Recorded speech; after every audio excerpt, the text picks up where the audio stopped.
Vamos a hablar en este nuevo tema sobre las proteínas. Las proteínas constituyen, dejando aparte el agua, el componente principal de las células de nuestro organismo y son quizás las más versátiles de las biomoléculas. Como en los próximos capítulos se irá viendo, prácticamente todas las funciones de los seres vivos van a depender de las proteínas. Entre ellas, algunas tienen propiedades catalíticas como las enzimas o biocatalizadores. Otras son elementos estructurales y algunas de ellas transportan señales o sustancias específicas hacia o desde el interior de las células. Desde el punto de vista estructural, todas las proteínas siguen siempre el mismo patrón.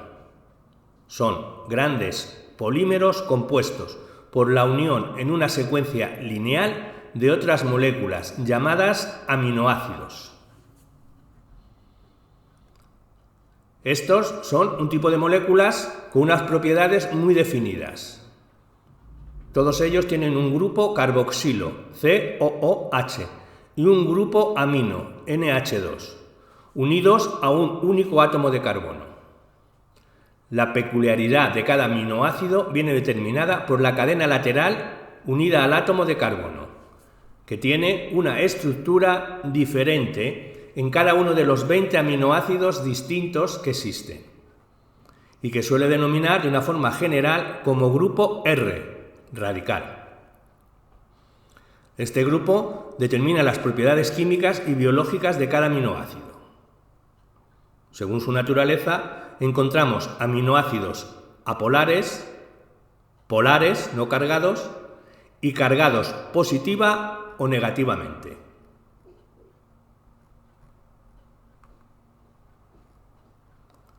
Para construir las proteínas, los aminoácidos se unen mediante un enlace, formado por síntesis de condensación, en donde el grupo amino de un aminoácido se une al grupo carboxilo del aminoácido adyacente, liberándose así una molécula de agua.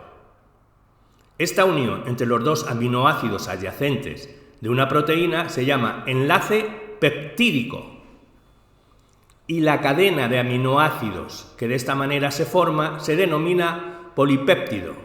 Por tanto, cualquier polipéptido, con independencia de los aminoácidos que lo constituyen, tienen en un extremo un grupo amino y en el otro un grupo carboxilo. Como acabamos de señalar, existen 20 tipos diferentes de aminoácidos, con lo que se van a construir los cientos de miles de proteínas diferentes que existen en los seres vivos. Son estos mismos 20 aminoácidos los que van a construir tanto las proteínas que existen en las bacterias como las que se encuentran en nuestro organismo. Como se seleccionó este pequeño grupo de aminoácidos es uno de los misterios que existe sobre la evolución de la vida, ya que no se encuentran razones químicas concluyentes que justifiquen esta selección. Las moléculas de proteína son normalmente grandes y contienen varios centenares de aminoácidos. Las combinaciones que se pueden establecer entre los aminoácidos es tan variada que el número de proteínas posibles puede ser infinito, tan elevado como el número de frases que se pueden construir con las 28 letras de nuestro alfabeto. Los muchos miles de proteínas diferentes que se conocen tienen cada una su particular secuencia de aminoácidos. La secuencia de aminoácidos va a determinar la forma de una proteína. Muchos de los enlaces que se forman en la cadena de aminoácidos permiten que los átomos que ellos unen puedan girar libremente, lo que hace posible que el esqueleto del polipéptido pueda en principio doblarse en una enorme variedad de formas. Sin embargo, en condiciones normales, la mayoría de las cadenas polipeptídicas se pliegan adoptando una sola conformación particular. Esta conformación se mantiene mediante enlaces no covalentes débiles. Entre los enlaces débiles que se forman están puentes de hidrógeno y enlaces iónicos. Los puentes de hidrógeno desempeñan un papel fundamental para mantener unidas diferentes regiones de la cadena polipeptídica de una proteína plegada y, por tanto, para que se establezca su estructura tridimensional característica. Uno de los factores más importantes que va a condicionar el plegamiento de una proteína es la distribución de cadenas laterales, polares y no polares. Las cadenas laterales de los aminoácidos polares tienden a situarse en el extremo de la proteína, donde pueden interaccionar con el entorno acuoso y con otras moléculas polares. Por el contrario, las cadenas laterales de los aminoácidos no polares tienden a agruparse en el interior de la molécula, lo que les permite evitar el contacto con el agua. El resultado final de estos plegamientos producidos por las interacciones entre aminoácidos de una proteína es que éstas adoptan unas conformaciones muy definidas y que su superficie tenga unas características químicas que hacen a cada proteína única para interaccionar con otras moléculas y desarrollar sus funciones.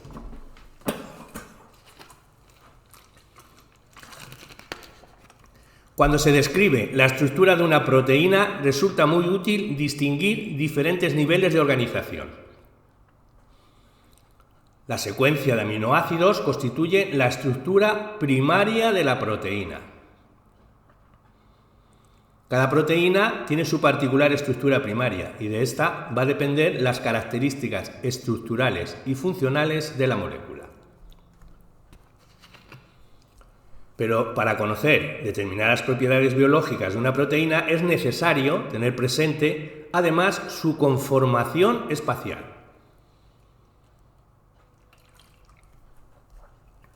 Las interacciones que establecen los enlaces de hidrógeno entre fragmentos próximos de la cadena polipeptídica hace, como acabamos de explicar, que ésta se repliegue, dando lugar a lo que se conoce como estructura secundaria. Entre los tipos más comunes de ordenación secundaria está la estructura denominada hélice, alfa, en la que el esqueleto polipeptídico se enrolla alrededor de un cilindro imaginario, del que sobresalen los grupos R, manteniéndose esta forma helicoidal por los puentes de hidrógeno y que forman los grupos C igual a O, con el grupo HN, del tercer o cuarto aminoácido consecutivo. Cada vuelta sucesiva de la hélice alfa se mantiene unida a las vueltas adyacentes por varios enlaces de hidrógeno, que sumados proporcionan a la estructura una estabilidad considerable. No obstante, las proteínas de este tipo son elásticas, debido a que los puentes de hidrógeno pueden romperse y volver a formarse. Otro tipo de estructura, denominada conformación beta, se produce cuando cadenas polipeptídicas situadas en paralelo establecen enlaces de hidrógeno. En esta conformación, que es muy común en las proteínas, el esqueleto de la cadena polipeptídica se encuentra extendido en zigzag. Los grupos R de los aminoácidos adyacentes sobresalen de la estructura en zigzag, en direcciones opuestas, dando lugar a la alternancia que podemos ver. A este tipo de estructura también se le denomina lámina plegada. Las proteínas pueden ser clasificadas en dos grupos principales, que son proteínas fibrosas y proteínas globulares. En las proteínas fibrosas, que suelen estar formadas por un único tipo de estructura secundaria, las cadenas polipeptídicas se ordenan formando largos filamentos. Tienen importantes funciones estructurales en la anatomía de los vertebrados, proporcionándoles soporte, forma y protección frente al exterior. Entre ellas se encuentran la queratina. Esta es una proteína fibrosa que es el componente principal de uñas, escamas y plumas. Por su estructura simple y repetitiva, las proteínas fibrosas han tenido un papel esencial para obtener los conocimientos que actualmente se tienen sobre la estructura de las proteínas. Las proteínas globulares son más complejas estructuralmente, ya que a menudo contienen varios tipos de estructura secundaria en la misma cadena polipeptídica. En ellas, la estructura secundaria se repliega sobre sí misma, dando lugar a una complicada estructura terciaria. La estructura terciaria hace referencia a la disposición tridimensional de todos los átomos de una proteína y es el resultado de la interacción que se establecen entre los grupos R de los diferentes aminoácidos de la cadena polipeptídica. En este caso, además de enlaces débiles, también se pueden formar enlaces covalentes, como por ejemplo el enlace disulfuro, que se establece entre los dos grupos SH de dos cisteínas cercanas de una cadena polipeptídica plegada. Las proteínas globulares son muy diversas y abundantes en los organismos vivos. Se incluye en este grupo la mayor parte de las enzimas. Algunas son monas, los anticuerpos y los receptores de superficie de la membrana celular que van a interactuar con numerosas moléculas. Las proteínas formadas por más de una cadena polipeptídica tienen un nivel adicional de estructura, y esta es la estructura cuaternaria. Estas proteínas están compuestas por dos o más cadenas polipeptídicas separadas, con su correspondiente estructura terciaria, que pueden ser idénticas o diferentes. Las interacciones entre estas unidades se encuentran estabilizadas y dirigidas por las mismas fuerzas que mantienen la estructura terciaria. Uno de los ejemplos mejor conocidos de proteína compuesta por varias unidades es la hemoglobina. Esta es una proteína que es elaborada y transportada por los glóbulos rojos de la sangre y cuyas moléculas tienen la capacidad de formar enlaces débiles con el oxígeno, que es recogido en los pulmones y conducido a cualquier tejido del cuerpo donde se libera. La molécula de hemoglobina es aproximadamente esférica y está formada por 4 cadenas polipeptídicas, 2 cadenas alfa y 2 betas, que tienen una disposición aproximadamente tetraédrica. Cada una de las cadenas contiene aproximadamente 150 aminoácidos y se encuentra unida a un grupo no proteico, grupo hemo, en el que se encuentran átomos de hierro que desempeñan un papel fundamental en la unión del oxígeno. Las variaciones naturales que se producen en la secuencia de aminoácidos de la hemoglobina aporta datos útiles sobre la relación entre estructura y función en las proteínas. Las más de 300 variantes genéticas de hemoglobina que se conocen en la población humana no suelen provocar alteraciones funcionales importantes, con excepción de un caso.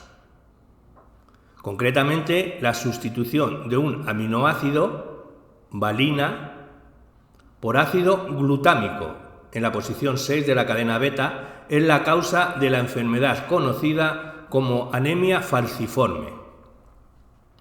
Este pequeño cambio en la estructura de la hemoglobina va a alterar su conformación y, como consecuencia, su capacidad de unirse al oxígeno y, por tanto, de realizar su importante función. Los glóbulos rojos que contienen esta hemoglobina alterada se deforman adoptando una forma alargada.